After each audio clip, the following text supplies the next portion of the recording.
Warahmatullahi wabarakatuh. Alhamdulillah rabbil alamin. Alhamdulillah hamdan katsiran thayyiban mubarakan fih. Allahumma shalli wa sallim daiman abada ala sayyidina maulana Muhammadin wa ala alihi wa sahbihi ajma'in. Amma ba'd. Hadirin dirahmati Allah Subhanahu wa taala, mari kita senantiasa menjadikan puja-puji kepada Allah Subhanahu wa taala. Itu pun salawat teriring salam kepada Nabi kita Sayyidina Muhammad sallallahu alaihi wasallam serta para sahabatnya dan para pengikutnya yang setia hingga akhir zaman. Allahumma shalli. Insyaallah kita akan melanjutkan pembahasan kita masih pada pembahasan mad far'i. Ya. Maka disebutkan di sini qala al-Imam Ibnu Jazari rahimallahu subhanahu wa ta'ala wa nafa'ana Allah ta'ala bihi wa bi'ulumihi fid darain amin. Wal maddu lazimun wa wajibun ata wa jaizun wa huwa wa qasrun thabata.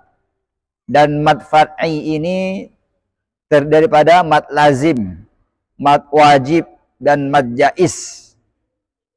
Wa huwa wa qasrun thabata. Dan mad jaiz ini boleh dibaca panjang, boleh dibaca pendek. Nah, pada pembahasan telah lalu kita telah membahas mengenai mad far'i yang pertama yaitu mad lazim. Mad lazim terbagi menjadi berapa? Terbagi menjadi dua dulu. Mad lazim apa? Sama harfi. Masing-masing terbagi menjadi apa? Mukhaffaf dan musaqqal. Baik. Nah, sekarang kita akan masuk yang kedua. Qala wa wajibun in jaa qabla hamzati muttasilan in jumi'a bi kilmati. Dan mad wajib in jaa qabla hamzati, jika datang sebelum huruf hamzah, huruf mad. In jaa qabla hamzati, apa yang datang? Huruf mad.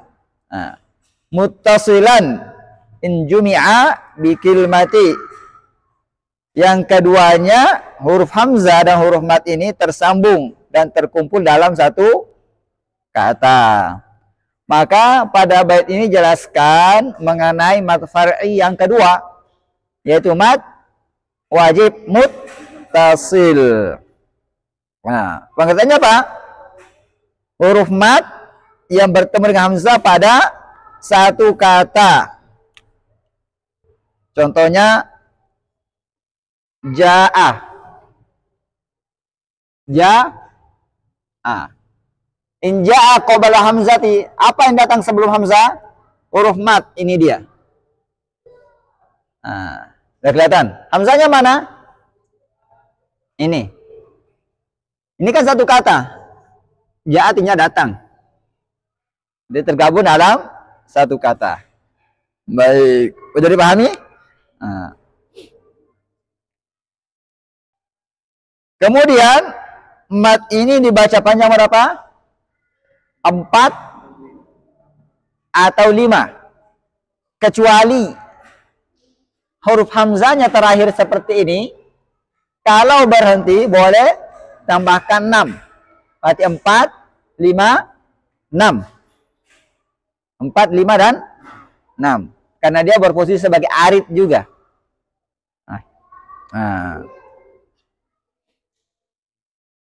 Kalau yang contohnya seperti ini, hani an. Ini huruf matnya mana? Datang sebelum hamzah. In ja'a qabla hamzati, ini huruf matnya. Oke? Hamzahnya mana? Ini. Berarti ini panjangnya berapa? 4 dan 5 saja. 4 atau 5 saja. Nggak boleh 6 di sini.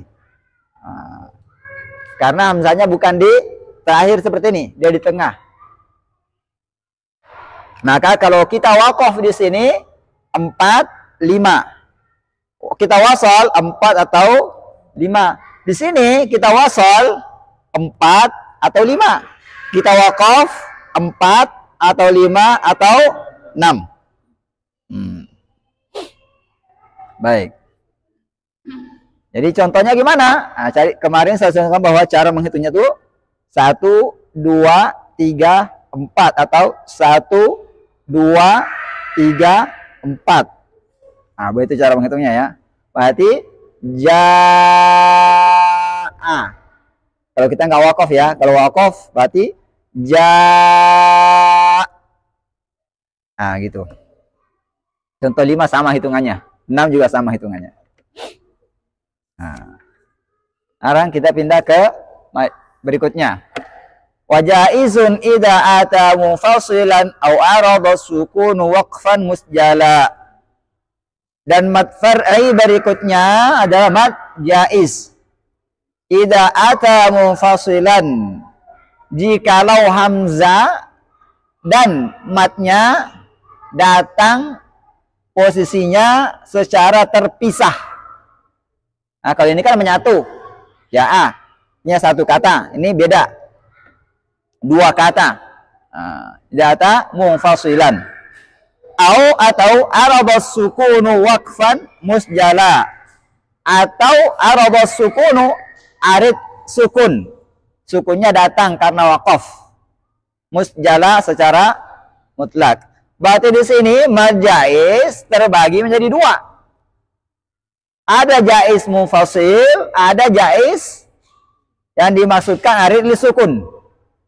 Nah, sekarang kita bahas yang pertama, yaitu mad jaiz yang disebutkan dengan munfasil. Nah, wa jaizun idata munfasilan. Nah, mad jaiz munfasil adalah huruf mad yang bertemu dengan huruf hamzah dalam dua kata yang terpisah. Contohnya, ini dihapus saja.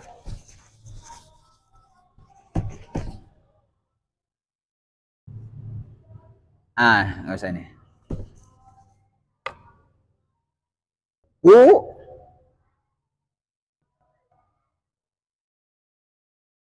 Anfusakum. Ini satu kata. Ini kata berikutnya. 1, 2. Mana huruf matnya? Ini ada waw nih. Mana hamzanya? Ini dia. Jadi ada mat yang bertemu dengan hamzah pada dua kata yang berbeda. Huruf matnya di akhir, huruf hamzahnya di awal. Ini namanya mat jaiz munfasil. Dibacanya berapa ini? 4 atau 5 harakat. Contohnya ini tadi, ku anfusakum. Nggak boleh dibaca 2, melainkan kita mempelajari jalur thayyibah. Ada khusus 2 harakat. Sekarang kita baru boleh baca 4 atau 5. Hitungannya sama kayak tadi. Ku anfusakum. Atau ku anfusakum. Baik. Udah. Nah, sekarang kita pindah ke mad yang digolongkan hukumnya ke mad jaiz munfasil. Apa itu? Mad silah kubro. Silah kubro. Silah kubronya huruf dhamir, huruf ha dhamir yang bertemu dengan hamzah qat'i dalam dua kata yang terpisah. Dua kata yang terpisah. Ha dhamir, ha yang menunjukkan mufrad mudzakkar ghaib. Ha dhamir ini menunjukkan mufrad satu orang, mudzakkar menunjukkan laki-laki, ghaib yang tidak hadir. Ini kan semuanya hadir kan? Siapa tidak hadir? Sidqi. Berarti kita bilang misalnya contoh, dia tidak datang hari ini. Berarti satu orang, kemudian laki-laki, kemudian ghaib. Kan nggak datang hari ini kan, dia tidak datang hari ini. Dia kembali ke mana? Orang yang tidak datang tadi itu Nah, maka di sini sama. Nah, contohnya adalah ta'amihi anna. Nah,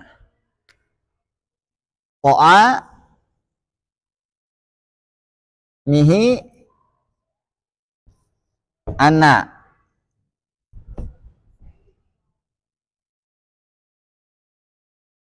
Mana hak dhamirnya?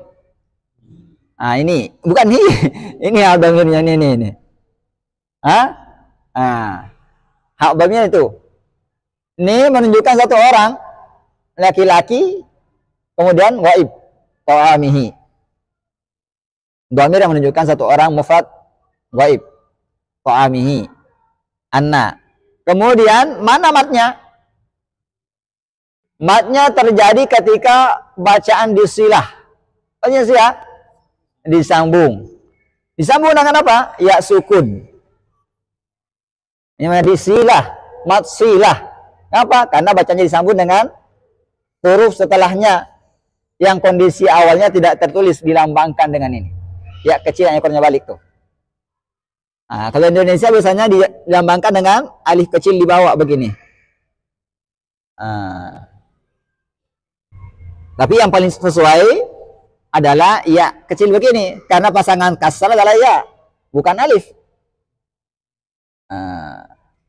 Ta'amihi, jadilah sih kalau diwasal jadi seperti mat apa nih? At-tabi'i. Mat tabi'i diikuti alif setelahnya. Jadi mad jaiz, tapi bentuk namanya ini apa?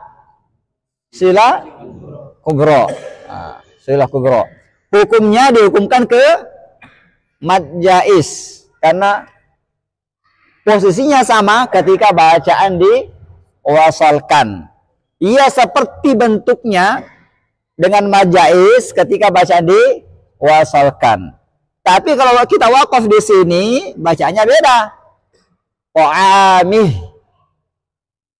Dia diserupakan atau dihukumkan dengan mad jaiz karena ketika diwasalkan dia sama persis. Maka dia diberikan hukum mad jaiz seperti ini tadi. 4 atau 5.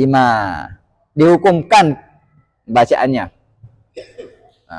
Digolongkan, dikategorikan karena tidak sepenuhnya mad jaiz. Karena kalau berhenti mad jaiz 2 rakaat. Kita berhenti di sini apa? 2 rakaat kan? Berarti di sini apa? Nggak ada. Nih.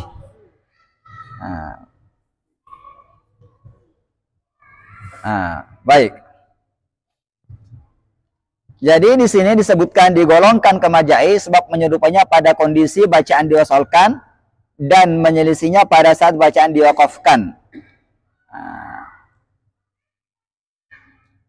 Kemudian mad jaiz atau sila kubro hanya boleh dibaca 2 harakat melalui jalur thayyibah. Arti karena kita belum pelajari jalur thayyibah, kita bacanya 4 atau 5. Baik. Nah, sekarang mad jaiz yang kedua disebutkan dalam bait 72 itu au araba sukunu waqfan musjala atau arid sukun atau sukunnya arid waqfan dalam kondisi waqaf musjala secara mutlak. Jadi bagian kedua dari mad jaiz yang terjadi karena adanya sukun arid karena waqaf pada akhir kata disebut dengan mad arid. Arid datang-datang ini. Datang dalam kondisi apa? Waqaf. Kalau nggak waqaf, nggak datang. Maka arid. Mad arid sukun adalah huruf mad yang bertemu dengan huruf yang disukunkan karena waqaf. Huruf mad yang bertemu dengan huruf yang disukunkan karena waqaf. Contohnya Ar-Rahim. Ini mana huruf madnya? Ini huruf mad. Ini kalau kita wasal bismillahirrahmanirrahim alhamdulillahi rabbil alamin. Nggak ada aridnya kan? Karena apa? Ini berharangat. Aridnya datang. Kapan datangnya? Ketika disukunkan di sini. Kapan disukunkan? Ketika kita waqaf. Ar-Rahim. Jadi mad arid lis sukun. Nah. Boleh baca berapa nih? 2 atau 4 atau 6. Nah. Jadi pahami? Mudah kan? Nah, hitungannya sama. Ar-Rahim itu 2. Ar-Rahim 4. Ar-Rahim 6. Kemudian mat berikutnya, mat yang digolongkan hukumnya ke mat arid lisukun. Apa tuh? Mat lin. Nah, mat lin ini terjadi karena waqaf pada huruf yang disukunkan setelah huruf lin. Tadi disukunkan setelah huruf mat. Apa bedanya huruf mat dan huruf lin? Kalau huruf lin didahului fathah. Fathah, ya atau waw didahului fathah. Kalau mat, ya didahului kasrah. Kalau waw didahului dhamma. Nah, itu bedanya. Nah.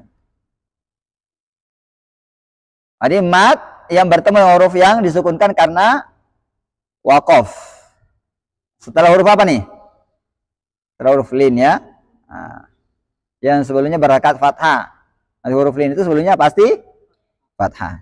Nah, baik. Contohnya was-sayfi dan khaufin. Rihlatash syita'i was-sayf. Ketika kita berhenti menjadi was-sayf,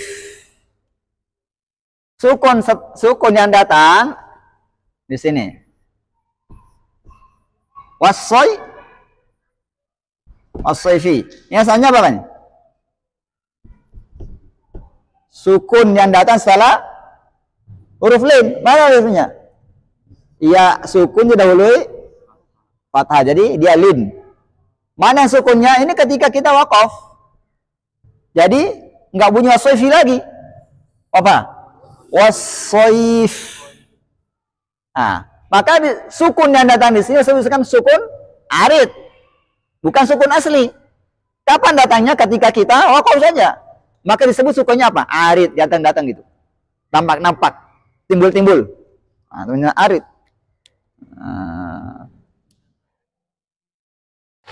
Baik.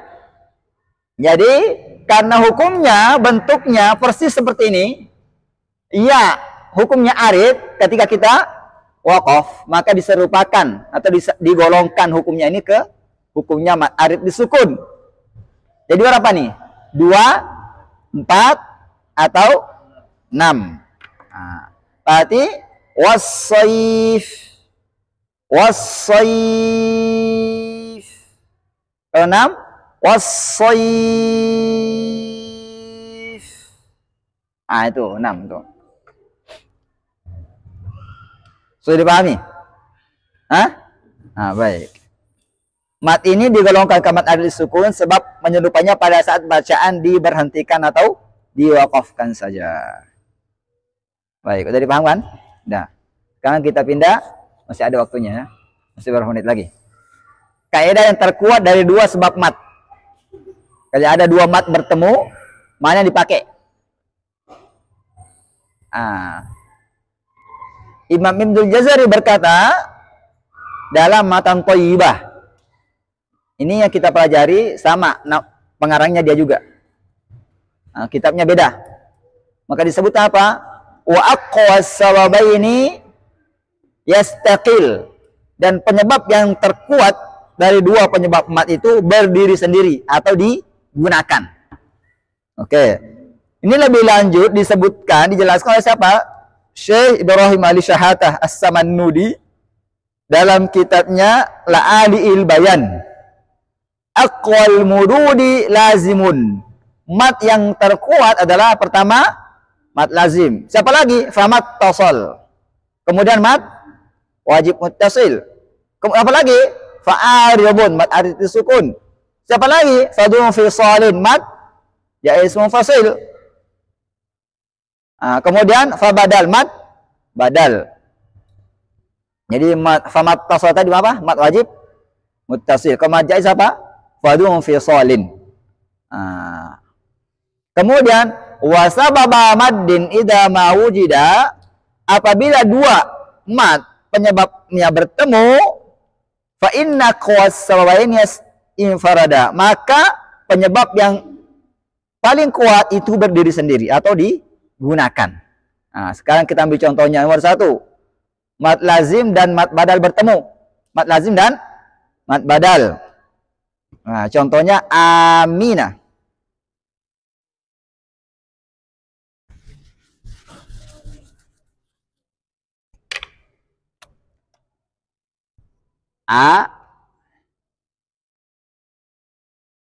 Nina. Mana mat badalnya? Ini mat badal ya. Mana mat lazim? Kalau saya lambangkan tasdid di sini, berarti mana mat lazimnya? Ini asalnya 2. Ada 2 mim. Digabungkan menjadi 1. Yang pertama disukunkan, udah berhakat. Digabungkan yang sukun ke yang berhakat. Mat lazim itu sukun yang datang setelah huruf mat. Berarti ini mana huruf matnya? Ini. Mana lazimnya? Di sini. Ini bertemu 2 penyebab mat. Mat apa? Mat badal yang datang sebelum huruf mat. Ini mana huruf matnya? Alif. Kemana mat lazimnya?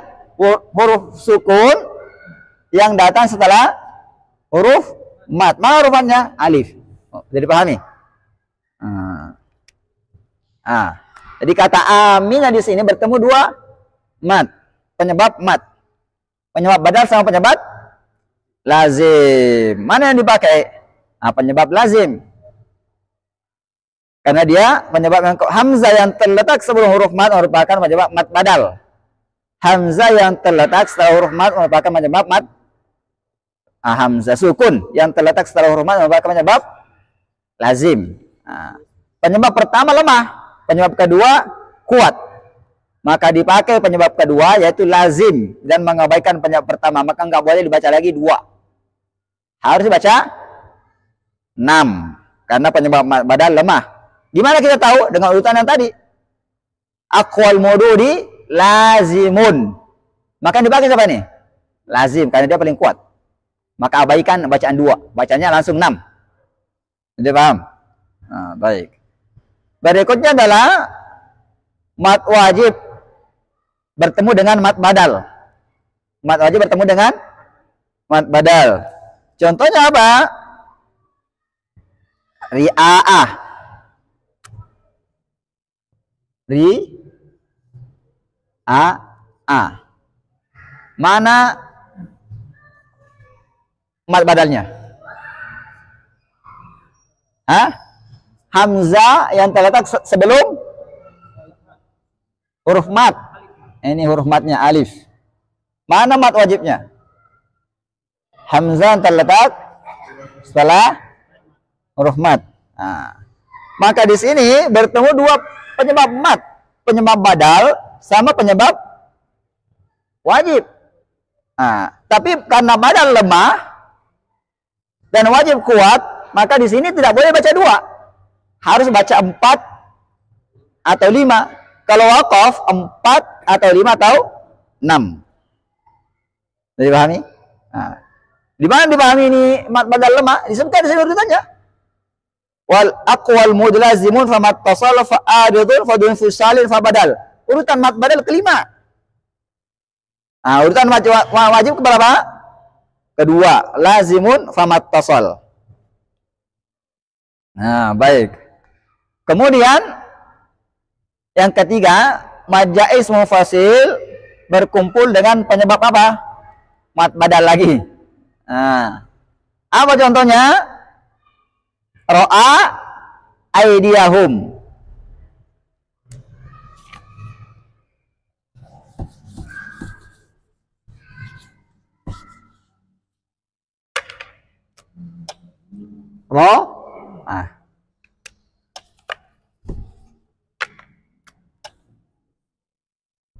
Ra'a aydiyahum. Mana mat badalnya?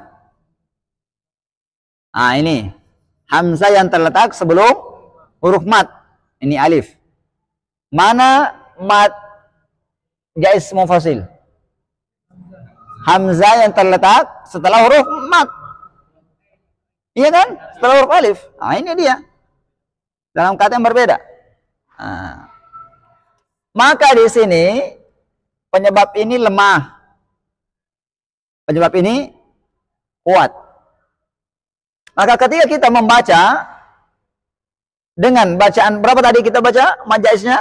4 atau 5. Ini nggak boleh baca 2 karena penyebabnya lemah.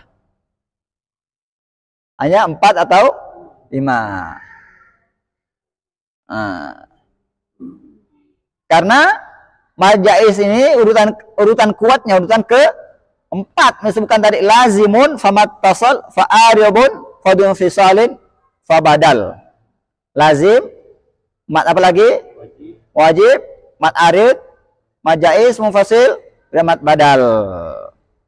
Nah, di mat badal disebutkan kelima, ini keempat. Maka yang kuat adalah jaiz munfasil lah, yang keempat. Ah, ada benar, Mak, ada benar.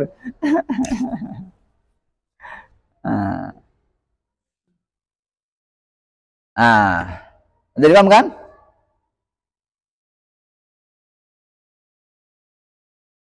Baik, kecuali kita baca di sini majaiznya jalur thayyibah, maka ini berlaku 2 di sini. Bukan melihat badannya, melihat jaiznya. Baik. Kemudian yang keempat ya. Mat wajib muttasil berkumpul dengan mat arid disukun. As-su'a. Kadzalika linasrifa anhu su'a. Kata as-su'a kita hapus lagi ya.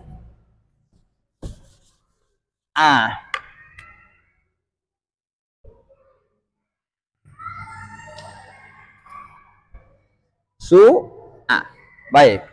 Mana di sini penyebab mat wajib? Hamzah setelah huruf mat. Itu apa huruf matnya? Oh. Mengapa ini disebut mat? Karena sebelumnya ada dhamma. Berarti setelah huruf mat ini ada hamzah, jadi mat apa namanya? Wajib. Baik. Jadi bacanya berapa? 4 atau 5, ya. Nah, sekarang kalau kita wakaf, jadi berkumpul juga apa? Arid lis sukun. Arid lis sukun. Berarti ini sukun. Kalau kita wakaf berubah menjadi sukun fathahnya tadi. Maka ketika nih sukun kita wakaf di sini, jadi mat arid berkumpul 2 penyebab mat. Penyebab wajib dan penyebab arid disukun. Maka boleh dibaca 4, 5, 6. Sedangkan mat arid penyebabnya boleh dibaca berapa nanti? 2, 4 atau 6. Ini penyebab sukun di sini dia lemah. Arid li sukun penyebabnya 2 lemah. Makanya boleh dibaca 4, 5, 6. Tidak boleh dibaca 2 di sini. Karena penyebab arid li sukun lemah, sedangkan penyebab wajib kuat. Di mana diketahui urutannya tadi? Lazimun famat tasal. Disebutkan dulu apa? Mat wajib kan? Yang urutan kedua fa'aribun, baru mat arid. Nah, di sini berkumpul 2, mat wajib sama mat arid. Mana lebih kuat? Mat wajib. Maka di sini nggak dipakai 2. Pokoknya 4 atau 5 atau 6. Baik, berikutnya yang terakhir adalah apa yang terakhir ini? Mat arid li sukun berkumpul dengan mat badal. Apa itu? Tuba lahum wa husnu ma'ab. Ma'abin. Kata ma'abin.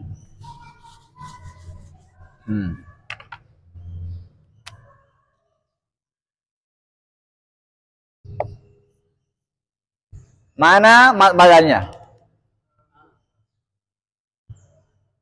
hamzah yang terletak sebelum huruf mat. Berarti ini huruf mat, alif. Ada hamzah, ini penyebab badal ini. Mana penyebab arid?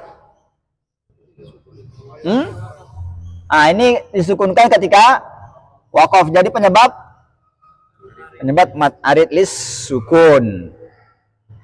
Maka di sini bacanya berapa nih?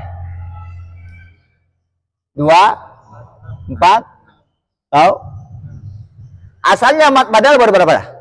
2 doang kan dalam riwayat Hafs. Berarti di sini yang dipakai kalau kita terbiasa membaca dari depan tuh mat aridnya 4, maka di sini samain. Kalau mat aridnya dulu 6, samain. Biar seimbang ya, bagus. Maka mat badalnya mengalah. Kecuali mat aridnya sebelumnya 2, maka di sini nggak apa-apa 2. Bukan melihat badalnya, melihat aridnya. Karena penyebab badal lemah. Sampai di sini. Ada pertanyaan? Nggak ada? Silakan. Itu